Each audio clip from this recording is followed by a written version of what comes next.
अस्सलाम वालेकुम। अस्सलाम, नमस्ते, सत श्री अकाल। और आज एक और वीडियो और उसका टाइटल वीडियो का टाइटल है जी, Gujarat airplane crash shocks India. Plane crashed into doctors hostel.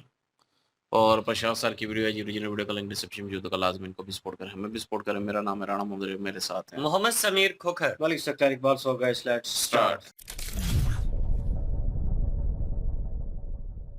नमस्कार, वेलकम टू करियर 247। मैं हूं प्रशांत धवन। नाउ ये वीडियो आज के समय पूरी दुनिया में देखी जा रही है। कई लोग ये वीडियो देखकर अपनी फ्लाइट को लेकर डर महसूस कर रहे हैं, क्योंकि जिस तरीके से भारत के गुजरात राज्य में ये एयर इंडिया की फ्लाइट एक बोइंग ड्रीम लाइनर 787 क्रैश हुआ है, दिस इज हॉरिफाइंग। जो विजुअल्स सामने आए हैं, पूरी दुनिया ये विजुअल्स देख रही है। मेरे कई मित्र हैं जो यूरोप में हैं, यूएस में हैं। ये विजुअल्स देखकर सडनली उनके माइंड में आ गया कि हमारी जो फ्लाइट्स है इन द फ्यूचर, उसको लेकर अब अचानक से एंग्जाइटी हो गई है। क्योंकि जिस तरीके से ये फ्लाइट क्रैश करी है ना, किसी को समझ नहीं आ रहा कि आखिर यहाँ पे हुआ क्या है। क्योंकि आप इस फ्लाइट का रूट देखोगे ना, तो गुजरात के अहमदाबाद शहर से इधर आप देख पाओगे, ये अहमदाबाद एयरपोर्ट है। यहाँ से ये फ्लाइट टेक ऑफ करती है और इसका रूट था लंदन। यूके में इस फ्लाइट को जाना था, लंबी जर्नी थी। नाउ अब मुझको यहाँ पे ये भी मेंशन करना पड़ेगा, जब इंटरनेशनल जर्नी होती है ना किसी बड़े विमान की, तब उसमें फ्यूल भी बहुत सारा कैरी किया जाता है। और अगर मान लीजिए ऐसी फ्लाइट जब गिरती है, तो फ्यूल सिंस वो बहुत ज़्यादा एक्स्ट्रा कैरी कर रही थी, जो धमाका, जो एक्सप्लोजन होता है, वो और ज़्यादा दर्दनाक होता है। तो अभी जो आप ये विजुअल्स देख रहे हैं, अपने सामने वीडियोस देख रहे हैं, अगर आप सोच रहे हैं कि इतना बड़ा धमाका कैसे हो गया, तो ये फ्लाइट देखिए फ्यूल कैरी करके जा रही थी, that would take it all the way to London. और अगर यहाँ पे आप लोग सोच रहे हैं, वेट, ये फ्लाइट गुजरात से यूके जाने वाली थी और गुजरात में ही क्रैश कर गई। देखिए बिल्कुल अहमदाबाद एयरपोर्ट से कुछ ही दूर ये फ्लाइट अचानक से क्रैश कर जाती है। जो पायलट थे यहाँ पर, इनको 8000 घंटे से भी ज़रा का एक्सपीरियंस था। नो वन अंडरस्टैंड्स कि अचानक से क्या हुआ कि कुछ ही दूर जाकर ये एयरप्लेन बस क्रैश कर जाता है, एक बड़ा धमाका होता है। और अनफॉर्चुनेट बात देखिए, इस प्लेन में टोटल 242 पैसेंजर्स थे जो विभिन्न देशों को बिलोंग करते हैं। आप अगर एयर इंडिया का ट्विटर पेज देखोगे ना, आज के समय सब कुछ ब्लैक कर दिया गया है, प्रोफाइल फोटो, बैनर, सब कुछ, क्योंकि ये एक बड़ा हादसा है। अगर बात करूं इंटेंसिटी की, तो 15 सालों में सबसे बड़ा एयर एक्सीडेंट है ये। भारत के इतिहास में हो सकता है कि ये 25 साल का सबसे बड़ा एक्सीडेंट भी हो जाए, अगर यहाँ पे जो कैजुअलिटीज हैं ये 150 या फिर 160 को भी पार कर जाती है। आखिरी बार देश ने इस लेवल का एक एयरप्लेन का डिजास्टर देखा था साल 2010 में, जब अनफॉर्चुनेटली 158 लोगों की मौत हुई थी। अभी तक कंफर्म नहीं है कि एयर इंडिया फ्लाइट 171 जो क्रैश करी है यहाँ पे गुजरात में, यहाँ पर कितने लोगों की मौत हुई है। बट एयर इंडिया ने हर जगह अपने सोशल मीडिया हैंडल्स को ब्लैक कर दिया है और नीचे इन लोगों ने पैसेंजर्स की नेशनलिटी कंफर्म करी है। 168 थे यहाँ पर इंडियन, 53 थे यहाँ पर ब्रिटिश नेशनल्स, एक कनेडियन नेशनल था, 7 पोर्टुगीज थे यहाँ पर। तो इस इंसिडेंट को लेकर देखिए, जो भी जांच पड़ताल होगी, मोस्ट प्रोबेबली इसमें UK, Portugal, even Canadian government हो सकता है कि यहाँ पर इन्वॉल्व हो जाए। और ऑनलाइन देखिए आज के समय बहुत सारी थ्योरीज चल रही है। कोई कह रहा है कि ये सैबोटाज किया गया था, कुछ हुआ है वगैरह। No one knows. जब तक प्लेन का ब्लैक बॉक्स नहीं मिलता, तब तक हमको प्रॉपर यहाँ पे जानकारी मिलेगी नहीं कि हुआ क्या था।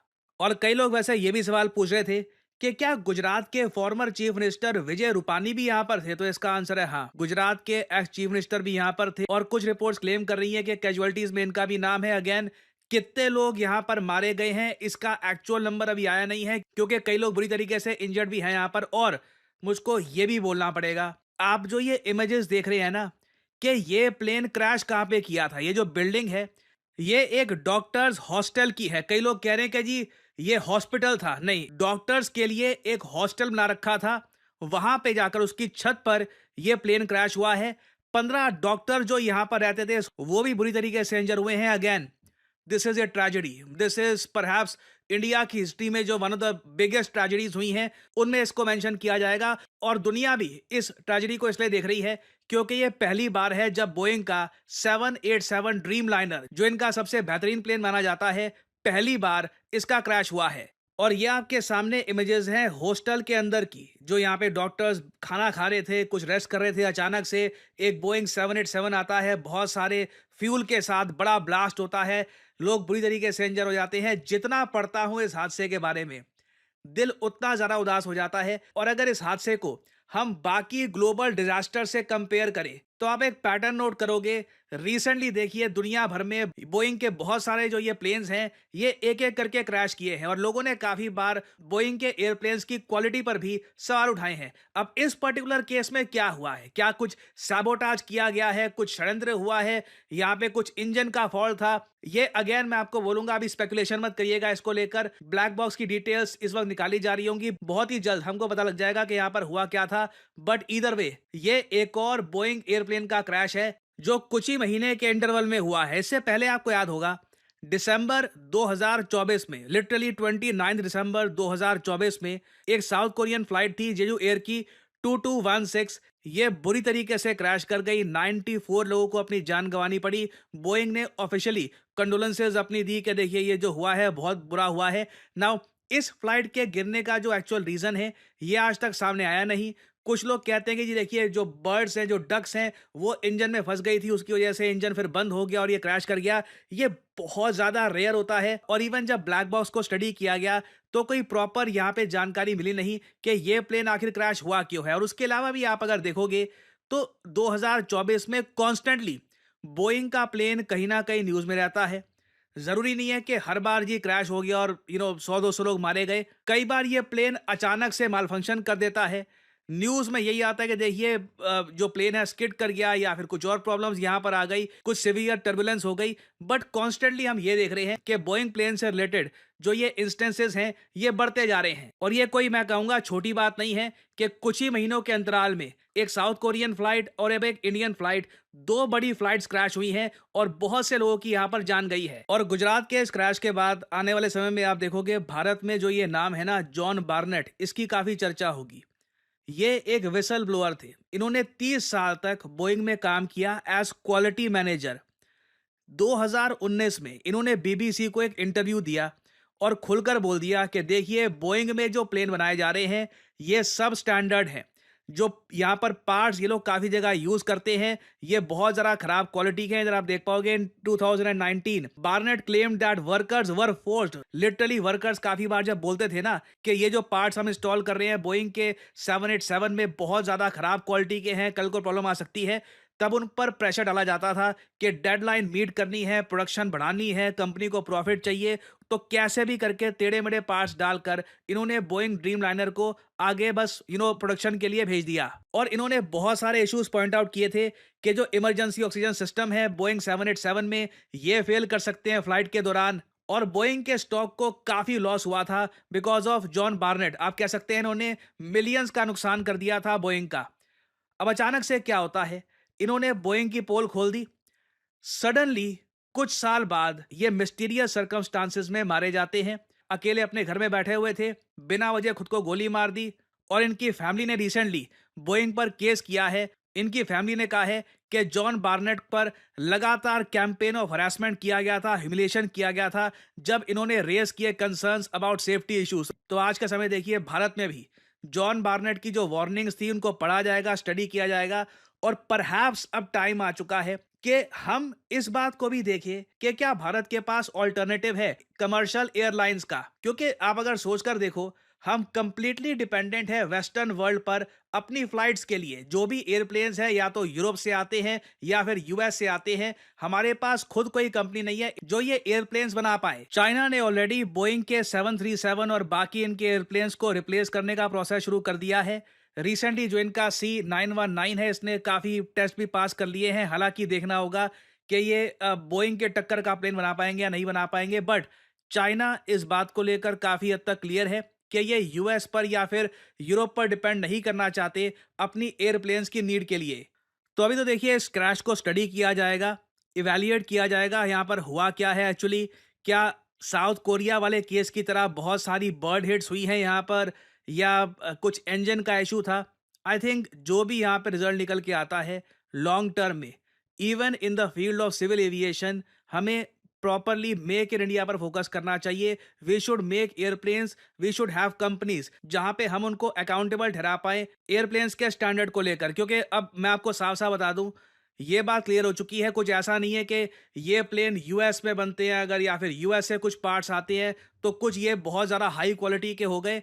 कई विसल ब्लोअर्स ने ये बात कंफर्म कर दी है कि ये कंपनियां प्रॉफिट के चक्कर में और अपने शेयर्स की जो वैल्यूएशन है उसके चक्कर में सब स्टैंडर्ड पार्ट्स भी यूज कर रही हैं। तो कहीं ना कहीं there needs to be an Indian alternative. अगर आप एग्री करते हैं मेरी बात से तो शेयर करिएगा अपने थॉट्स कमेंट सेक्शन में। और इसी नोट के साथ ये है वीडियो का अंत। Thank you for listening and as I always say, may the gods watch over us.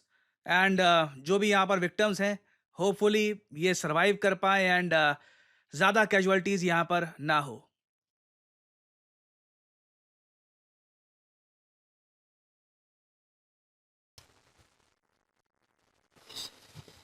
Ji, first of all तो वो जिन लोगों की फैमिली जो है पीछे बच गई हैं, क्योंकि हादसे में जिन लोगों के लोग मरे हैं, उनके लिए जो है हम दुख रखते हैं वो फीलिंग रखते हैं। लेकिन ये है कि ये हादसे हैं और इतना बड़ा हादसा एक कह लें कि तरक्की याफ्ता मुल्क में होना, ये मेरे ख्याल में बड़ी कंसर्न की बात है, क्योंकि ये चीज़ें जो हैं ये होनी नहीं चाहिए। नाउ ऑन अभी जिस तरह की सिचुएशन जा रही है, इन चीज़ों से हट के जो है गवर्नमेंट जो है वो आगे सोच रही होती है और आगे प्लान कर रही होती है और बहुत सारी चीज़ें ऐसी चल रही होती हैं। और उस दौरान ऐसा हादसा होना कि जिसकी उम्मीद ही नहीं है कि मतलब ये चीज़ भी हो सकती है, क्योंकि एक चीज़ को आप सुधार करके और ठीक करके आप आगे निकल जाते हैं कि दैट्स ओके, वो पीछे ठीक हो गई या वो अपनी लाइन में उस क्वांटिटी में चलती रहेगी वो, और उसमें कोई फ़र्क नहीं आएगा, तो बंदा आगे बढ़ता है। और जब पीछे ही प्रॉब्लम अगेन शुरू हो जाए, तो बंदा फिर आगे की सोचेगा या पीछे की सोचेगा। पीछे जो चीज़ें हुई हैं उनको ठीक करना पड़ेगा। और ये वो वाला झटका था कि नोबडी एक्सपेक्ट दैट कि मतलब पीछे इस तरह का हादसा जो है, वो जहाज़ की वजह से मतलब इतनी कैजुअल्टी होंगी, इतने लोग मरेंगे, और वो भी एक हादसे में, जहाज़ के हादसे में। और सोचने वाली बात है, बहुत दफ़ा होता है, मैंने देखा है यूरोपीय फ़्लाइट्स में भी कि वो टेक ऑफ करते हैं। मैंने वीडियोज़ देखी हैं, इंटरनेट पे पड़ी हुई हैं, कि टेक ऑफ करता है और टेक ऑफ करने के बाद अचानक 2 या 4 या 5 मिनट बाद वो जो है टेक ऑफ नहीं कर पाता, वो नीचे गिर जाता है। इन जहाज़ में नो डाउट जो है फ्यूल होता है इनके विंग्स में, और वो कह लें कि बॉम्ब भी है चलता फिरता, और वो गिरना है तो उसने ब्लास्ट करना है। और इसमें ऐसी सहूलत भी नहीं है कि आप इंजेक्ट कर सकें यात्रियों को, या खुद जो है पायलट जो है, और इसमें से निकलते नहीं पायलट, आखिरी दम तक वो कोशिश करते हैं जहाज़ जो है कहीं न कहीं ओके सिचुएशन में लैंड कर जाए और कैजुअल्टी जो है वो कम हो, और बचाने की कोशिश करते हैं। लेकिन जिस तरह की सिचुएशन हुई, मैंने वीडियो देखी उसके बाद तो शॉक लगा कि यार इंडिया में ऐसी चीज़ मतलब होना। और कुछ लोग ये भी क्लेम कर रहे थे कि जहाज़ को वो आया था और उसको रीचेक नहीं किया गया और उसमें प्रॉब्लम चल रही थी। अब लोग जो है वीडियो शेयर कर रहे हैं, आई डोंट नो वो पहले की वीडियो हैं, अभी की हैं, क्योंकि जब ऐसे मामलात चल रहे होते हैं तो लोग और वीडियोज़ जो हैं उनको वायरल कर देते हैं। मतलब फ़ेक वीडियो जो होती कहीं और की हैं, और वो इस मामले से जो करंट सिचुएशन में होता है उससे रिलेटेड कर देते हैं। तो उसमें तो लग रहा है, वीडियो जो क्लिप मैंने देखी है उसमें, एक तो उसमें तो लग रहा है कि जहाज़ काफ़ी हाइट पे है। लेकिन जो वीडियो क्लिप मैंने देखे हैं जहाँ से वो टेक ऑफ किया है, वो वीडियो भी टेक ऑफ की है, और वो टेक ऑफ करते हुए कुछ दूर ही गया और उसके बाद वो मतलब प्रॉपर टेक ऑफ किए ही नहीं जहाज़ ने। क्योंकि ये पूरे ऊपर जाते हैं उसके बाद घूम के वो अपनी पोज़ीशन लेते हैं, तो वहाँ तक तो गए ही नहीं है। और ये कुछ 100 फीट मेरे ख़्याल में ऊपर था, और वहीं से ये नीचे गिरा है। और एक तो कैजुअलिटी, नो डाउट जहाज़ जब ये गिरता है तो ब्लास्ट होता है तो लोग मरते हैं, इसमें बचते कम ही हैं। और लेकिन वो जिस वहाँ पे गिरा है, क्या नाम है, हॉस्टल था डॉक्टर्स का, तो वहाँ पे वो गिरा है, और वहाँ पे जो कैजुअलिटी हुई हैं, वहाँ पे जो लोग मरे हैं। अब ये चीज़ें तो बीच में ही भाई काउंट होती हैं। अब ये कहना चाहिए कि भाई आने वाले वक़्त में, अब ये हादसा गुज़र चुका है और जो होना था वो हो चुका है, और नो डाउट दुःख की सिचुएशन है इस वक़्त। और मैंने ये पोस्ट की तो बहुत सारे लोग, मुझे खुशी हुई कि यार लोगों ने इंसानियत का साथ दिया, और उन्होंने पोस्ट के ऊपर कमेंट्स किए, लोगों ने खुद पोस्टें की पाकिस्तान में भी कि यार ये दुःख तकलीफ़ की घड़ी है, और बहुत बुरा हुआ जो कुछ हुआ, और ये नहीं होना चाहिए था। आई डोंट नो अब ये क्या ग्लिच आया उस सिस्टम में, क्योंकि एवरीवन नो दैट यार इलेक्ट्रॉनिक चीज़ें होती हैं, इन इक्विपमेंट का पता नहीं चलता कि ये भी चल रहा है हमारे पास, ये लैपटॉप है और ये मोबाइल है, तो नो डाउट कि अभी विद इन सेकंड पता चले वो शट डाउन हो गया या ये शट डाउन हो गया, क्योंकि इलेक्ट्रॉनिक चीज़ें हैं, नहीं पता चलता। और इंडिया और पाकिस्तान में नाउ ऑन अभी करंट सिचुएशन में गर्मी पड़ रही है, ठीक ठाक हीट है, और जो कह लें कि रिकॉर्ड है, तो मे भी हो सकता है, क्योंकि ऐसी सिचुएशन भी होती है। वो बर्ड्स का उन्होंने बोला है, अगर बर्ड्स का होता तो यार जहाज़ में जो मुझे लेवल दिख रहा है वो लेफ्ट एंड राइट नहीं दिख रहा, वो स्ट्रेट अवे दिख रहा है कि वो कोशिश कर रहा है ऊपर जाने की, और मुंह उसका बिल्कुल ऊपर ही था, मतलब वो टेक ऑफ पोजीशन पे था, तभी गिरा है। और प्रॉपर टेक ऑफ पोजीशन पे ना होता, अगर वो प्रॉपर ऊपर होता तो वो और सिचुएशन होनी थी। वो टेक ऑफ पोजीशन पे था, और अगर विंग्स में लगता है या इंजन एक साइड से जो है ख़राब होता है, तो जहाज़ लेफ्ट या राइट जो है वो झुकेगा, और एक साइड पे झुक के, तो वीडियोस पड़ी हुई हैं जो है यूट्यूब के ऊपर, तो मतलब आप देख सकते हैं उससे अगर अगर परिंदे लगते हैं, इंजन ख़राब होता है या कुछ कुछ ऐसा नहीं हुआ। ब्लैक बॉक्स जो है अब वो मिलेगा तो वो पता चलेगा कि जो है ट्रैफिक टावर, कंट्रोल टावर जो है उससे जो है राब्ता हुआ और किस तरह हुआ, और एट द एंड पायलट जो है लास्ट वर्ड उनके क्या थे, वो क्या महसूस कर रहे थे, क्योंकि उनके सामने बाई सिस्टम लगा होता है, उनको पता होता है कि जहाज़ कितना ऊंचा उड़ रहा है, क्या सिचुएशन थी और मैंने किस तरह को हैंडल कर रहा था, वो बता रहा होता है, बोल रहा होता है साथ, दोनों पायलट्स होते हैं। तो नो डाउट दुख और तकलीफ की घड़ी है, और मैं कहूँ कि अभी इस वक्त कुछ ऐसा कहा नहीं जा सकता, किसी पे ब्लेम करना। लेकिन एक इम्पॉर्टेंट चीज़ मैं कि इन्होंने क्या नाम है उस क्या नाम था उस रिपोर्टर का जो काम करते रहे वहाँ पे वर्कर थे, जॉन जॉन जॉन वो जॉन जो थे वो अभी मेंशन कर रहे थे, सबसे इम्पोर्टेंट पॉइंट अभी इंडिया में उस चीज़ को रेस किया जाएगा। और मैं डॉक्यूमेंट्री देख रहा था इस पे नेटफ्लिक्स पे, टाइटन जो समुद्र के नीचे टाइटैनिक के नज़दीक गई थी और ब्लास्ट हो गई थी, उसमें इतने लोगों को कंपनी में से निकाला गया, जो मेन ओनर था पागल था एक किस्म का साइको, और उससे इतने लोगों को निकाला कि वो लोग अब जिनको निकाला वो क्यों निकाला गया, वो काबिल थे, लेकिन क्यों कुछ खुद छोड़ गए। तो छोड़ा उन्होंने इसलिए क्योंकि भाई वो बंदा जो था उन्हें जोर ज़बरदस्ती जो गलत चीज़ें थी, जो मटेरियल नाकस था, और वो प्लान अपनी जगह पे इम्प्लीमेंट हो नहीं सकता था 100%, उन्हें कह रहा था कि तुम कहो कि हाँ ओके है, और मीडिया के सामने भी कहो और मेरे साथ भी रहो और मेरा साथ दो। वो कह रहे थे पागल हो तुम लोगों को मारोगे, उनकी जान लोगे।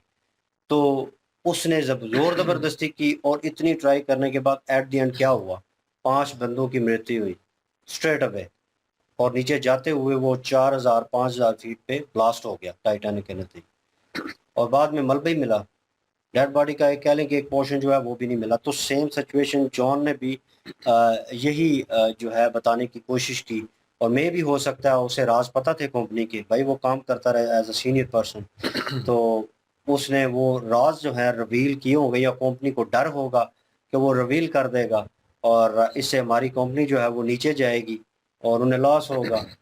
तो इसी चीज़ को लेकर मे भी हो सकता है उसके ऊपर प्रेशर डाला हो गया हो, क्योंकि उनकी वाइफ जो है वो केस कर उन्होंने किया, मतलब इन्होंने जो खुदकुशी की है, वो प्रेशर में आकर मतलब हरासमेंट की गई है इनके ऊपर।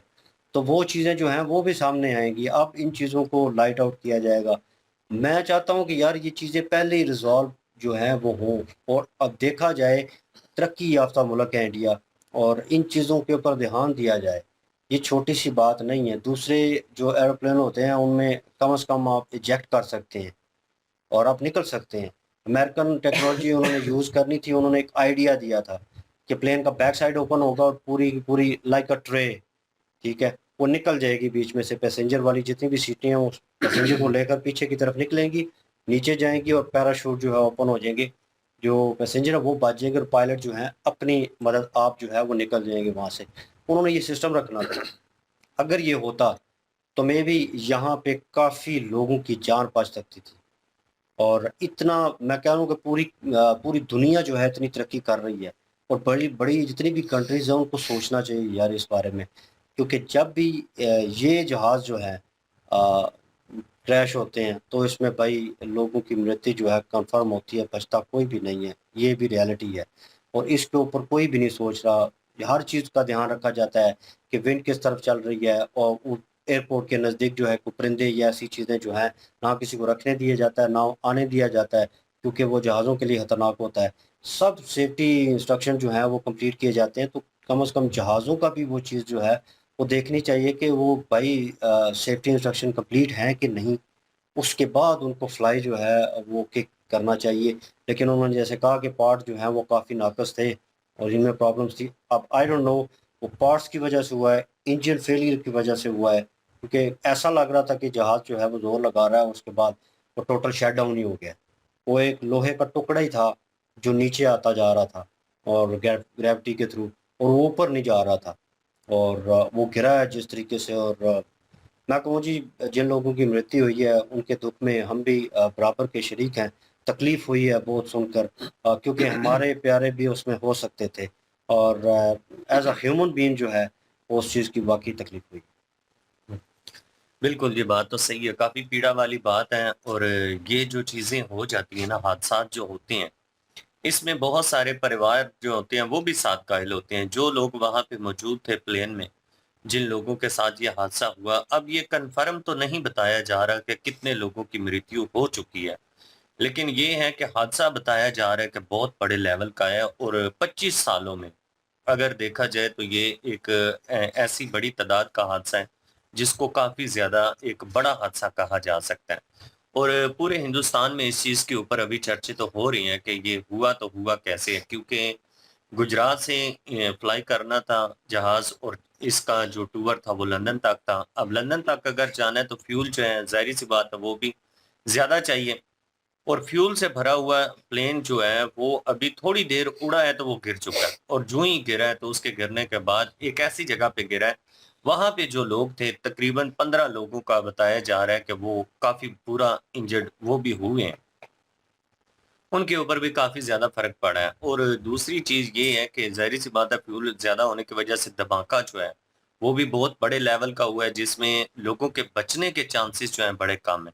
इंजर हुए भी हैं तो यार जो लोग इंजर हो जाते हैं उनकी ज़िंदगियाँ इसी तरह से होती हैं कि जैसे वो ना जीतों में होते हैं, ना मरे हुओं में होते हैं क्योंकि वो एक ज़िंदगी की वो एक दुखद जो होती है ना, वो एक कमी जो होती है, वो कभी भी पूरी नहीं हो सकती।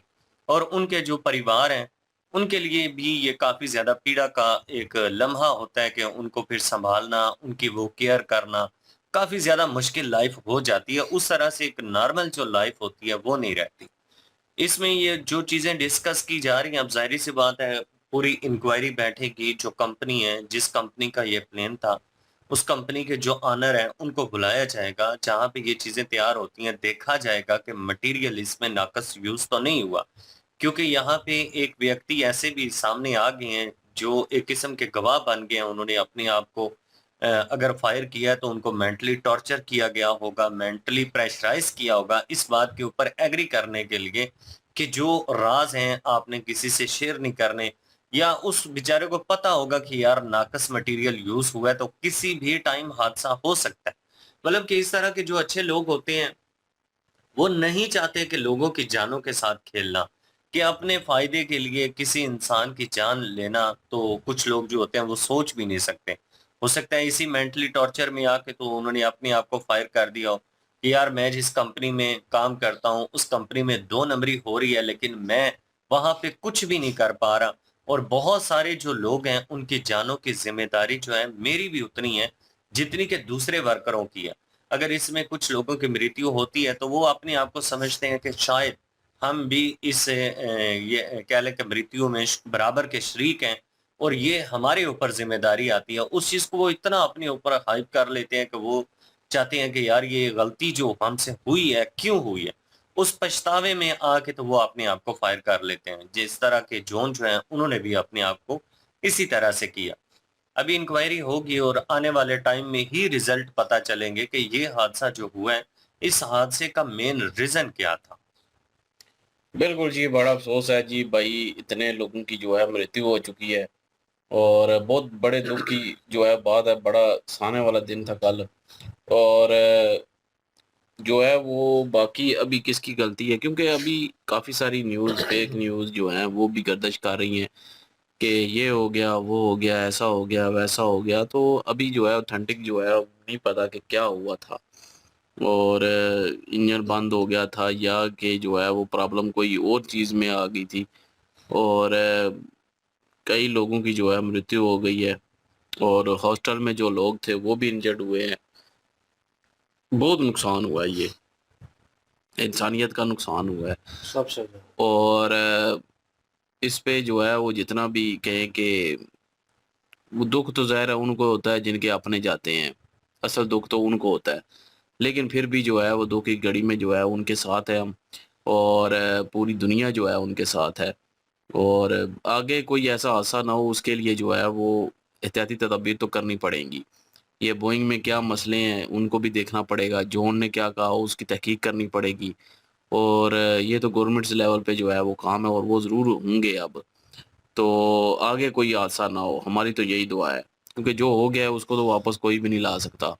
लेकिन आगे जो है उसके लिए एहतियात की जा सकती है, तो आगे के लिए जो है कोई हादसा ना हो और उसके लिए एहतियाती तदाबीर भी करेंगे।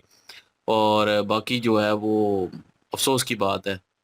और कितने जो है वो इसमें मृत्यु हुई है, मेरे ख़्याल में कोई कह रहा था कि 200 के लगभग हो चुके हैं। अबाउट 200 है जी। तो अब ऑथेंटिक हमें भी नहीं पता कि कितने हो चुके हैं। एक यात्री जिसका बता रहे थे, वीडियो क्लिप चल रहा था, आई डोंट नो वो ऑथेंटिक है या नहीं है। आप जिस तरह के मतलब जिसने छलांग लगाई है, नज़दीक थे और छलांग, मतलब सेफ्टी डोर ओपन कर दिए गए थे ना, बिल्कुल जहाज़ लिफ्ट कर रहा था, तो सेफ्टी डोर ओपन हुए हैं और उसके थ्रू उसने नीचे छलांग लगाई है। वो लगड़ा भी रहा था और लोग उसे पकड़ के जनाब उसके बाद लेके गए। वो चल रहा था खुद थोड़ा बहुत, लेकिन जैसे गाड़ी में लेटा उसके बाद वो जैसे लग रहा था ज़ख्मी सारा चेहरा, और चोटें लगी हुई थी काफ़ी। तो उसके बाद वो मेरे ख्याल में बेहोश हो गया। और मुझे लग रहा है वो क्लिप, आई डोंट नो अब पुराना है नया है, अब ये ऑथेंटिक नहीं है, क्योंकि वो दिखाया गया है, बहुत सारे चैनल्स के ऊपर भी दिखाया गया है, एक यात्री जो है वो बचा है बीच में। आई डोंट नो ये अब ऑथेंटिक है, ये आप लोग बता सकते हैं प्रॉपर वे में उस चीज़ के ऊपर। चले कोई अगर और कोई न्यूज़ आएगी तो फिर उस पे जो है वो रिएक्ट करेंगे, और अफ़सोस ही है। बिल्कुल जी, और उम्मीद करता हूँ कि आने वाला वक़्त जो है वो बेहतर हो, और जो सोगवार ख़ानदान हैं, जो फैमिलीज़ हैं, उनको भी मेरे ख़्याल में जो है वो सपोर्ट होनी चाहिए प्रॉपर वे में, और प्रॉपर इन्वेस्टिगेट करके उनको उनका हक़ एक किस्म का दिलाना चाहिए, क्योंकि उनके साथ भी ज़्यादती हुई और ये कंपनी की वजह से है या कहीं और ग्लिच हुआ, उनको भी इस चीज़ के ऊपर माज़रत माफ़ी और करनी चाहिए, और ये सब कुछ होना ज़रूरी है। ये हिस्सा है, कौमें इससे बनती हैं। अगर इस चीज़ का हम कह लें कि लिहाज़ा नहीं भुगता जाएगा या बताया नहीं जाएगा या बर्डन अपने ऊपर लिया नहीं जाएगा, आने वाले वक़्त में लोग भरोसा करना छोड़ देंगे। और बहरहाल जी, आप क्या ओपिनियन रखते हैं इसके ऊपर और इस सिचुएशन के ऊपर, आपको क्या लगता है क्या गलती हुई और क्या सिचुएशन होगी? कमेंट सेक्शन ओपन है आपके लिए। इंशाल्लाह मिलते हैं नेक्स्ट वीडियो में। अपना ख्याल रखिएगा, दुआ में याद रखिएगा। तब तक के लिए अल्लाह अल्लाह हाफ़िज़, हाफ़िज़। पेश।